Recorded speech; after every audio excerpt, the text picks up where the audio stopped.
especially at Lincoln. Jason, you might want to mute your volume on your end because we're getting a lot of feedback. Yeah, that's good. Go ahead. Okay, so I would like to express my gratitude to Edwin Lincoln and Michael Hunter and Morningstar. Thank you guys for doing all the work that you do. And I'd like to say a couple of things to the director, specifically about JAG. I've attended a few of those meetings, and it seems to be the belief of the community and tribal organizations that when they address the JAG, that the JAG has some kind of authority to carry out their wishes, and I don't believe that to be the case. And so I think that that's a confusing and contentious organizational flaw. There was a big deal at the last meeting that I went to. And the other thing that I would like to talk about is the difference between indigenous cultural practice and spirituality and Western economics. Those things don't mesh. And we are continually, as indigenous people, required and expected to take on Western economic and governmental practices to protect our spiritual and cultural rights. And so that doesn't work. We need an avenue for a person to speak to directly who actually has meaningful support and voice in these kind of situations. And if we can even get a direction as to who we can speak to in these kind of areas and arenas, I believe it would be much appreciated. I'd like to say thank you to the director. In his opening statement, he spoke to his concern about health and wellness. And so indigenous cultural practices are a holistic approach to life in general. And so when you build druggies and when you damage these streams and you do these practices for economics that interrupt how we eat, how we pray, and how we live, it's not good.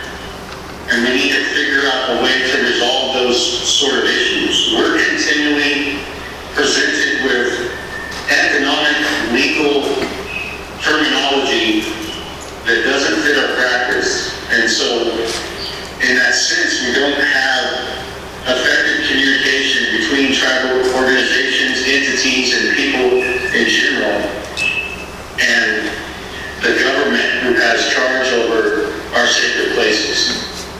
And I'd just like to say that much at this time, and I would be very interested to hear if there are any workarounds or solutions to these kind of issues. Thank you.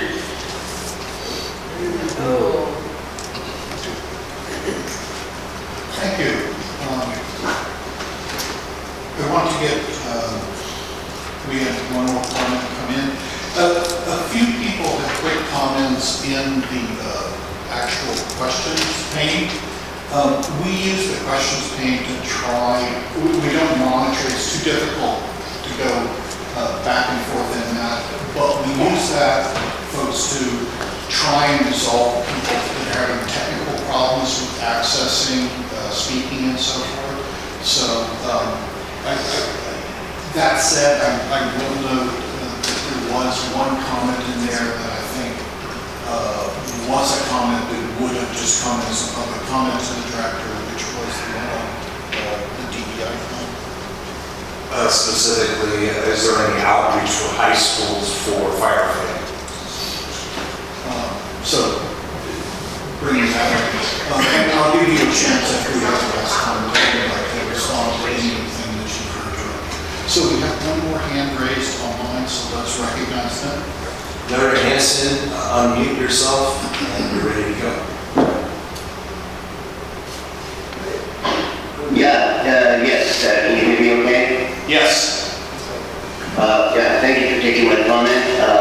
I just wanted to comment on the Jackson, and this could apply to other types of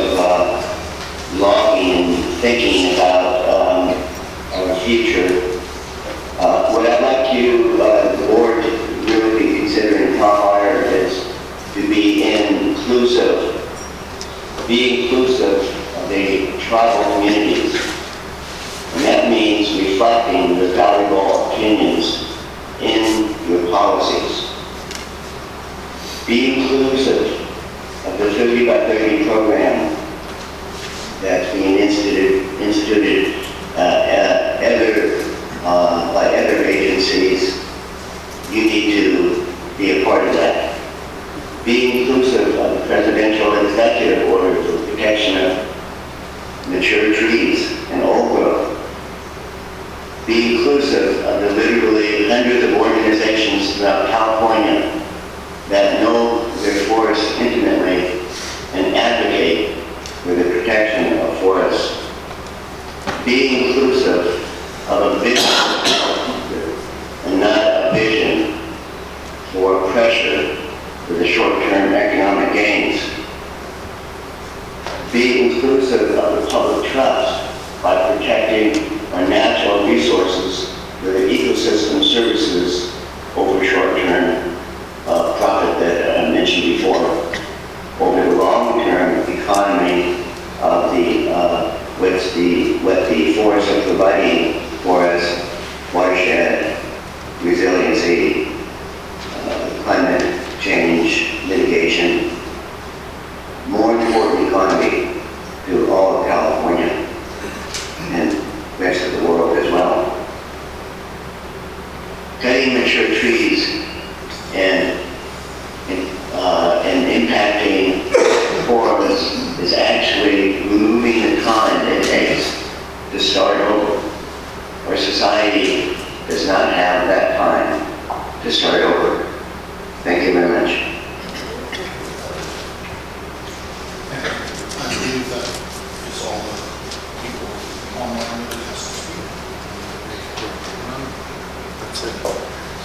Director, did you want to say anything before we move to our business? Thank you for the opportunity to hear all the speakers today. It's sincerely appreciated. To answer the question that was brought in on the chat, high school programs, CAL FIRE through various sources, and this goes more specifically to the demographic that I talked about earlier about increasing females in the workforce. We're actively recruiting for our annual Camp Cinder programs in San Luis Obispo and Redding for participants age 14 to participate in week-long camps to reflect interest in the workforce. This is different than many of the camps that are put on in some of our municipalities as well, where they are 2 days of nature on a weekend. This is a 1 week program. Provides great opportunities. At the same time, local units work closely with high school programs. That's actually right out of the start was a high school regional occupational program where we interact together and provide those opportunities across the state to find people to consider entering the workforce as well. And then the individual 21 units across the state provide various programs, various fire academies as well, recruiting for the future workforce of CAL FIRE. You'll find, and not everybody has social media, follows social media. We'll make sure that we get messages out through our communications and press releases, but quite often that is where we're posting most frequently on those common social media platforms to provide those opportunities. There's just a couple other comments that I want to make. And again, appreciating the comments that were made today. It has been a reflection for me, and I know that both Chief LaRue and I will be meeting with our program staff here next week specific to this. As you heard Kim Rodriguez speak today, it is logical that this shouldn't have been the first place in time where I ever met Kim Rodriguez. I should have interacted with her sooner and got to know her as well. But I appreciate her service and her attempts to facilitate the JAG process. And then as I look at the JAG charter, there's a lot of discussions that will need to come forward in the discussion about the JAG charter as well, including a lot of things that I've heard about through discussion, staff member comments about the flow of a JAG meeting. And that includes the term limits, ensuring that our advisory group members have been trained in Bagley-Keene, have been trained in the Brown Act, and have been trained in all the other mandated training that is required, including equal employment opportunity, diversity, equity, and inclusion, to be advisory group members on that JAG. I recognize that the JAG is an advisory group. It's an advisory body, and that advisory body for the charter reports to me. So that is a discussion that in the future we'll need to have, or in the near future we'll need to have ourselves and the board, or through the management committee, is a discussion about what a good flow of that charter either remains or continues to look like into the future, to ensure that I am staying abreast of these issues that I hear about, and can assist and work with the staff to make adaptations as necessary. So I am doing one or two things, and I'll be honest with you. My original belief, perhaps being a little naive, was, and I think this is where some confusion comes in, was that the JAG was in part both reporting to me and reporting to the management committee, to the full board. But as I dig deeper into that, I'm not sure if that is actually the case, and that is where probably some of the public communication and confusion that occurs. So we're going to consider, as we talk to the board, about drafting charters that reflect two options. One is reporting through the director here, the other is reporting through the board, and bring those back for consideration to the board and the committees on which direction the board would like to go. So with that, again, appreciate the comments, and look forward to moving in a positive direction in the future. Thank you. Thank you. This brings us to item 9 on our agenda, the report of standing committees, and I'm going to call on Member Wade to report out from yesterday's meeting of the Full Practice Committee. Thank you, Chair Gillis. The Full Practice Committee met yesterday with 3 items on its agenda, and there is one item that I'd like to bring forward to the board for its consideration as a result of our discussions of our priorities as a committee, but I'll wait until we get to our on that. The first item on our agenda was our continuing discussion of what constitutes an approved watercourse crossing under exemptions and emergency operations conducted in watersheds listed in that boundaries. The discussion was along those lines. It was broadened or refined, or we tried to refine language in several sections of the road rules to better reflect how compliance with the 1600 provisions of the Michigan Code is achieved with respect to watercourse crossings. Discussion of this item also included adding possible additional requirements to the emergency notice process to include the identification and treatment of significant existing and potentially eroded sites. That discussion yesterday centered on the feasibility of addressing such CP sites within the compressed time frame of the emergency notice.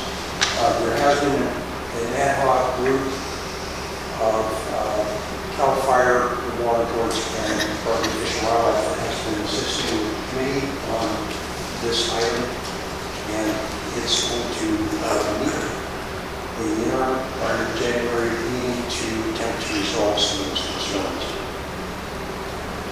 The second item on our agenda was our continued discussion of possible addition to the watercourse and protection rules on the standard provision allowing for heavy equipment operations in watercourses for the watercourse zones, for the purpose of modifying fuels, including harvesting, to increase its fire resilience.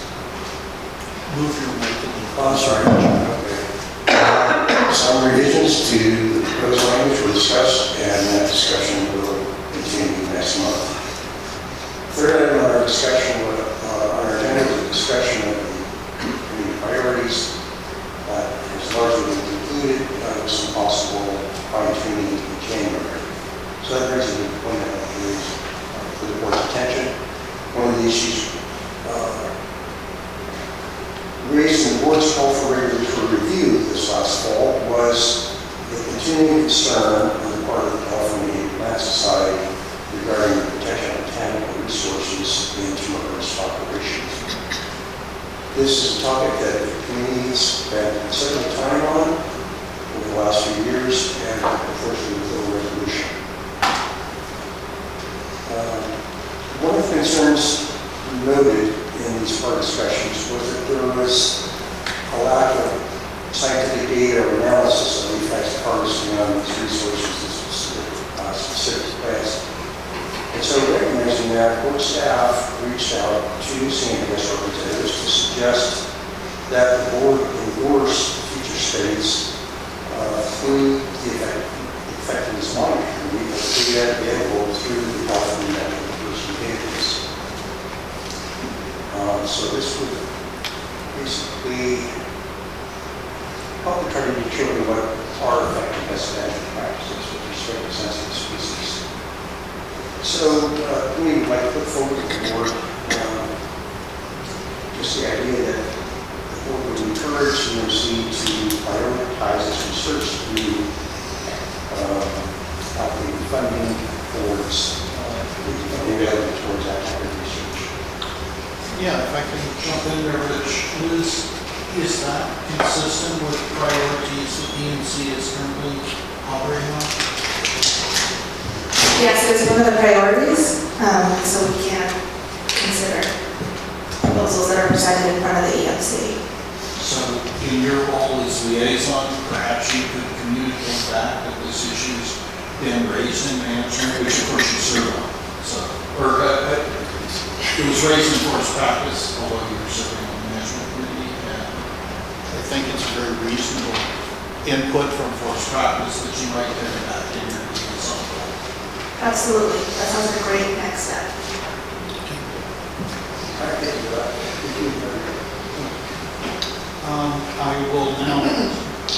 I'll now call on Member Chase for a report out on the management committee. Thank you, Chair Gillis. Management Committee met yesterday. We had 3 matters on the agenda. The first is an action item for this board, and that issue is proposed adjustments to the CFIC cap rates and the mini management plan template. Did an analysis of the CPI and are recommending a 7.4% inflation-driven adjustment to the cap rates across the board. With 2 exceptions. In addition to that 7.4% increase in the base price or base cost of a full management plan, they're also asking for a per acre increase from $3 an acre up to $5 an acre, in addition to the 7.4% increase in the base price. And then the second exception is no cap rate increase for the mini management plan, because that mini management plan has been streamlined and kind of scaled back, so presumably the cost of preparation will be lower. The proposed rates are to go into effect on January 1st, and the new rates will not apply to existing contracts. It'll just be to future contracts. So I see Stu McMorrow lurking in the background there, so he may be available to answer any questions. But after a good discussion with John Romali yesterday, the management committee supports this proposal, and I am prepared to make a motion. Well, let's allow for comment. But so I think, as I understand, my only question to you would have been about in the past the management costs versus the cultural practice costs had been pointed out, as a sore point for consulting foresters that were working, especially with small landowners. So the scaling back of the plan, you feel, means that just an across the board, or mostly across the board raise? is sort of addressing where the pain points were and the funding for the activities under CFA? Yeah, I believe so. And Andrea Eagleton, representing CLFA, was there yesterday. Yeah. She expressed support and appreciation. If you recall, last year there was an analysis done of rates and comparing it to rates paid by NRCS and elsewhere, and rates were adjusted up dramatically, 35% roughly, Right. on average across the board. That did lead to increased interest in the program, more acres treated, more landowners participating, et cetera. So clearly it's helping. This is simply an across-the-board inflation estimate of 7.4%, and then a streamlining of that meeting management. Is there, before we would move to take the action, is there any request for agency comment by someone like Sue Monroe from CAL FIRE or any of the other agencies present on this matter? Okay. Is there any request for public comment on this matter? Dan, anything special?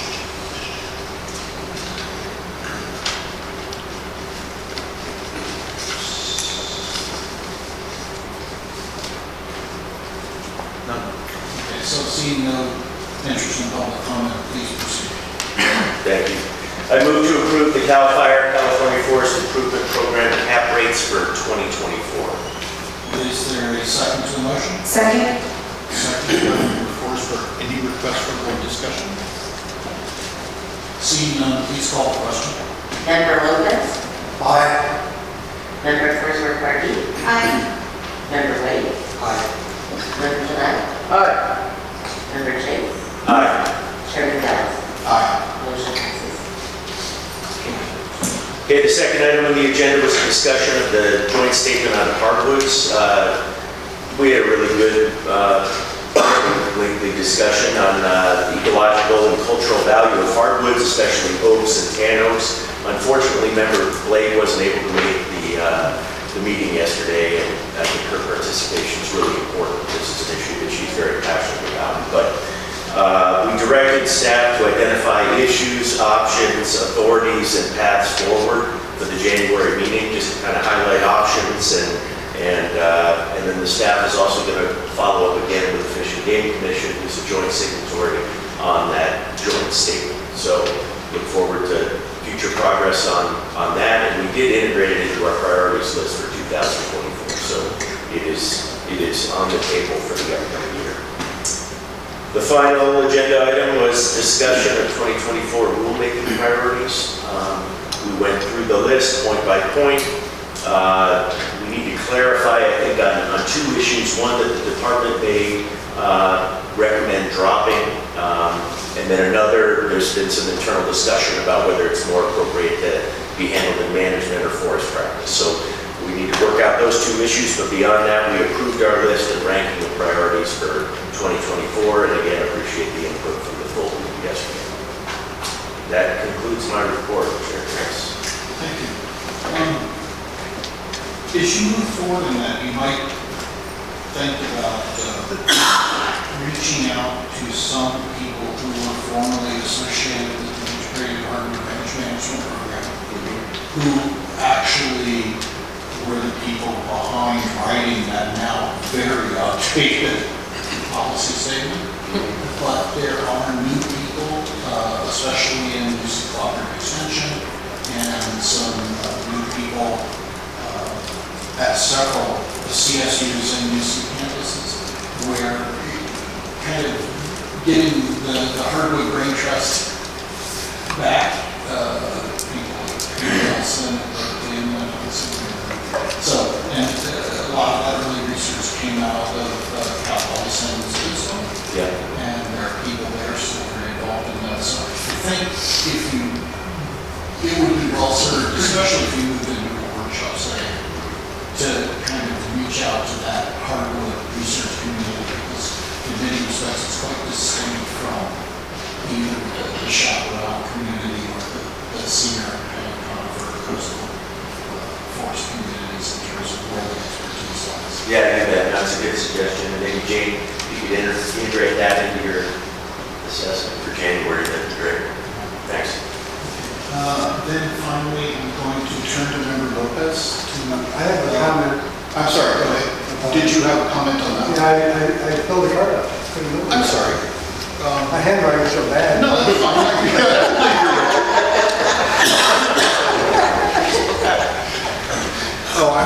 It's a small cross to bear. That's fine. We will add 9 if it's not on the card, so go ahead. I did that, anyway. Okay, first off, your committee meeting sound system, I don't know, maybe you need to get a different team than Microsoft team. Seriously, it's like you just garbled all the committee meetings that I've been trying to partake in the last months or whatever. The old system, which I think you still have for the board. You mean the GoToWebinar system? Yeah. We're using here today? Or not? The board sound system seems to actually, Andy pointed out that the sound was so bad that the public couldn't participate, they couldn't understand what was being said, Okay. garbled, and he thought it might be illegal. I mean, it was like there were a serious number of people that were trying to take part in it. You know, if I could just make a quick comment, because we discussed this briefly yesterday at the management committee. I knew that last month there was an issue when we were in a different room, and we got a lot of feedback. I was unaware that we had audio problems in that venue that we were in yesterday until It was brought up. it was raised yesterday. It was brownish. Yeah. And on that matter, actually, we had a really robust discussion about joint policy on hardwoods.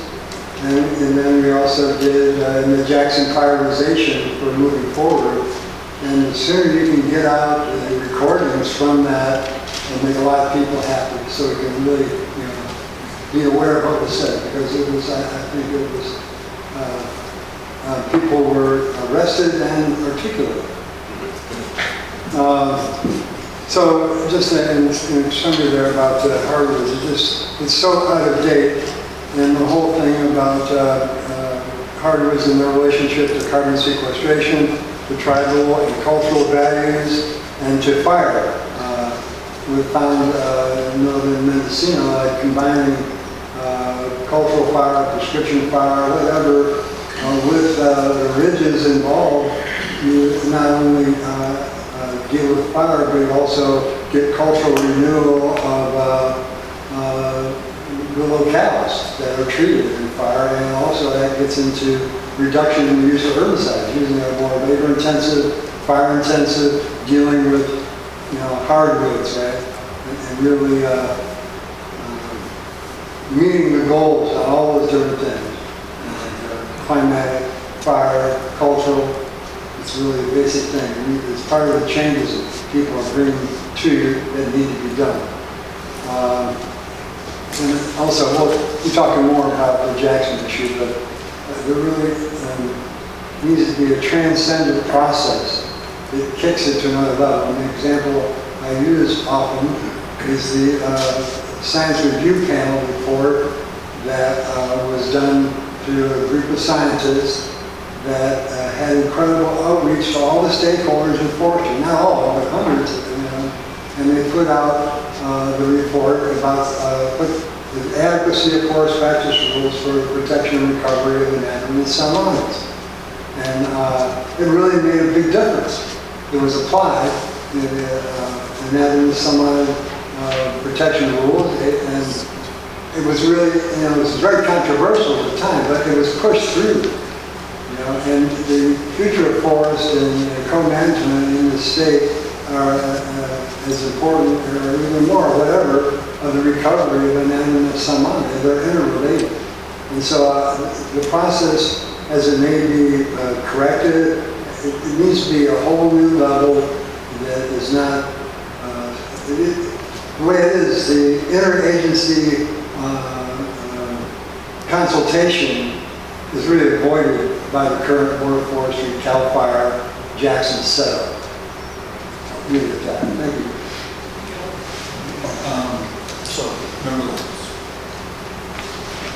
Good afternoon, and thank you, Chair, for the opportunity to speak. The Resource Protection Committee met yesterday. We had 3 items in our agenda. The first one was the land use planning program update. The land use planning staff continues the great work of engaging with local communities, local organizations, especially in the areas of safety element, local hazard mitigation plans, subdivision review, fire access resource maps, fire rights, and fire safety council matters. They gave us an update of the safety elements that they have. We didn't review one yesterday, but they have 19 safety elements coming our way. And to date,